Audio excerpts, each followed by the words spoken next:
Hey, welcome back, or welcome if this is your first time and you're landing on this video. So if you're landing on this video, this is a part 2, and this part 2 is a series where I have a guest for you guys. Usually on this channel we talk all things fashion, sustainable fashion, styling, accessories, reviews, but I thought I'd bring in a guest to switch things up a little bit and, you know, answer some real deep questions. Hi again, my name is Gloria Amosun. I'm a fashion creative. I have my master's in contemporary fashion design from the International Fashion Academy, IFA Paris. Shout out to IFA Paris. I work as a freelancer, and I also work as a consultant in creative design and strategy. So if you're landing on here, check out part 1 because that was pretty cool. We had real questions, real answers, and you know, it's not that straightforward in the industry, and it's good for us to be aware.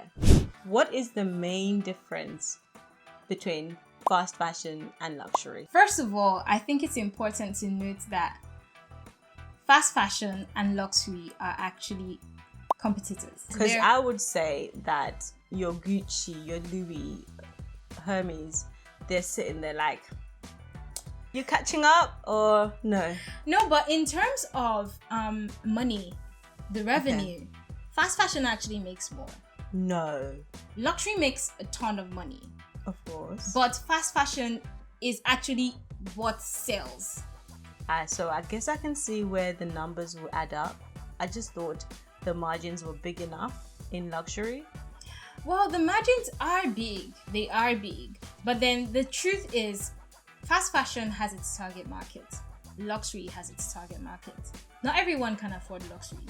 Everyone can afford fast fashion. So even, especially with the new generation of customers that we have now, we have Gen Zs.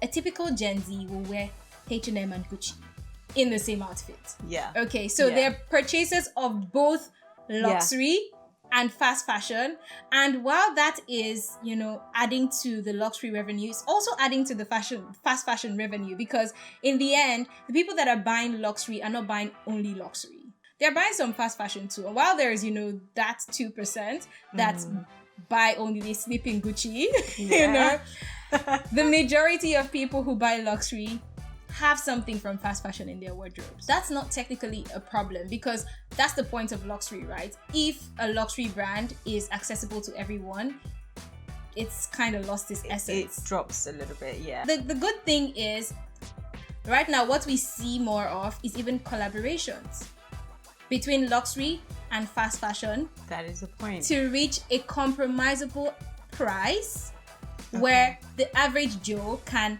have something that is a mix of luxury and fast fashion in their wardrobes, but not at the price of luxury and a little higher than the price of fast fashion.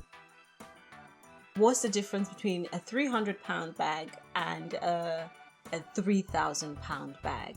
Branding is a big thing, right? So the name. When you're positioning the brand and you talk about marketing mix, one of the things you talk about is the 4 P's: product, price, place, promotion. Price is one of them, right?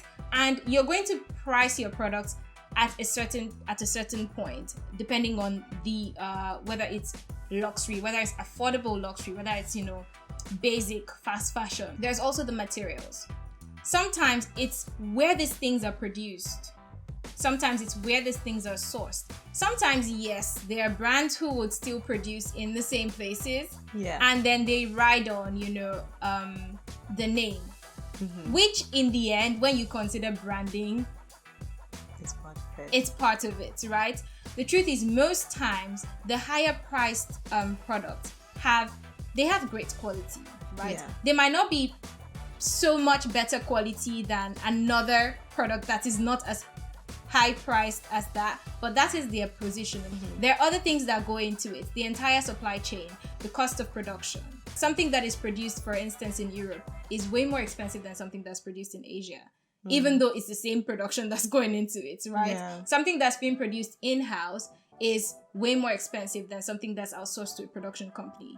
I've realized that when you shop fast fashion brands, their value doesn't hold in terms of trying to resell that item, whereas if you have even the slightest brand name, a Lacoste or even Karen Millen, right, tries reselling that, it somewhat holds its value so long you've looked after it. And it's easier to look after something if it is to begin with good quality. How has someone like Chanel, for example, I feel like when it comes to brands, Chanel has managed to hold their crown. Like it has not, it hasn't moved. It has not moved. How? I feel like it has to do with the people, right? And communication. I'm talking about communication within the maison, like within the house, within the brand.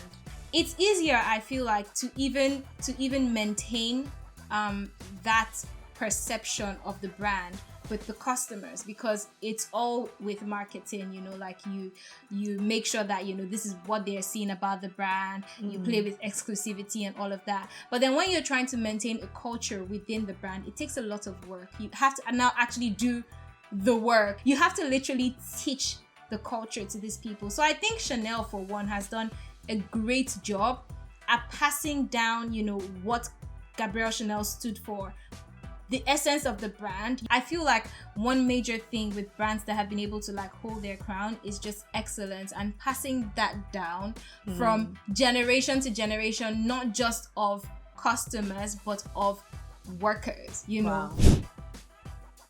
I'm a big supporter of sustainability, but I would also say that you can be buying sustainable clothes, you can be buying organic clothes, and you're still not necessarily contributing to sustainability. Okay. Because in the end, the best way to actually contribute to sustainability is buy fewer. And I feel like there's a lot of greenwashing in the industry as well, where people come and say, oh, this thing is organic and it's this and it's that and it's that. But if you don't check the labels, you won't know the little things that have gone into that organic, you know, piece of clothing. It really cancels it out. It's a conversation to definitely have, you know, oh yes, buy more organic stuff. But how much of the organic stuff are you buying? There's a trickle-down effect first, where it starts from like the higher class and you see stuff on the runway and it becomes a trend. And then there's a bubble-up effect, which it starts from the streets. So a lot of things that have happened that become trends because of Gen Z are actually like bubble up, because many of them are just like street style. So for instance, the whole thing with like the cycling shorts. You know, while yes, some brands, you know, got on it, and we have platforms I said before like WGSN, but then while there are brands that, you know, jumped on that, and you know, while before it even became a thing, it was already forecasted that, you know, we're seeing this on the streets, we're seeing this slowly in the runway, but it started from the streets because it's cycling shorts, you know. So there I feel like with trends, especially now, there's so many different ways that trends happen. There's social media. Many times what you might think might be a trend, even in trends forecasting, what you might think might be a trend might not necessarily be if the consumers don't adapt it. So I'd say that for trends, majorly it's up to the consumers. The brands have a part to play, and they can influence your thought process and influence your psychology to believe that, okay, yeah, this is something to jump on. But if you still don't think it is, you know, majority carries the vote and majority is the consumer. Yeah, wow. You have to be more conscious generally. With regards to fashion, I'd say less is more. If you're on a budget and you feel like you want to get more sustainable, you know, clothing, or you want to get stuff that are more durable, like we said before, check out labels, you know, check out what you have already in your wardrobe, you know, check out how to care for them. Try to get secondhand stuff from places like Depop, right? Quality stuff.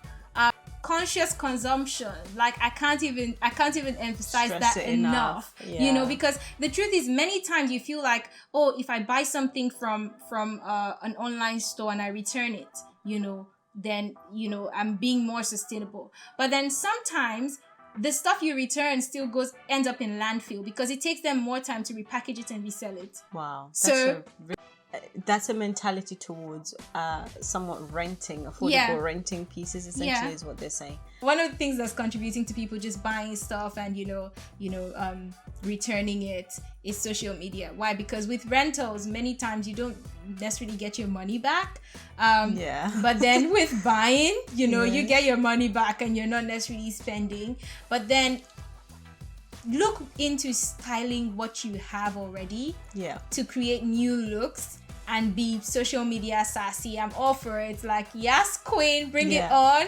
But I think one way to get over all this social media is have staples, but also then work on your accessories game, because that's how you elevate things, and that's how you reimagine looks through accessories. And then invest in accessories, because they don't fluctuate as much as clothes do. You know? The truth is as well, you will never be on top of trend. And also, if you're chasing trend, you're forever chasing it and not setting it. So, and also in fashion, things always come back round. People should see fashion as a means of self-expression as well. It's so important, because if you're always showing yourself to be someone else, nobody's going to meet the real you. And you might not be the most stylish person, but dress like you. Like, dress the way you want to. Just look like yourself as much as possible. Guys, I really hope you've enjoyed that and you've taken several nuggets from that, because that was quite insightful and informative. We are going to do part 3 for you for next week, once again Sunday 6 p.m. Thank you so much to our beautiful guests. Thank you. We're having loads of fun. So we'll see you in the next video. See ya. Bye. Bye.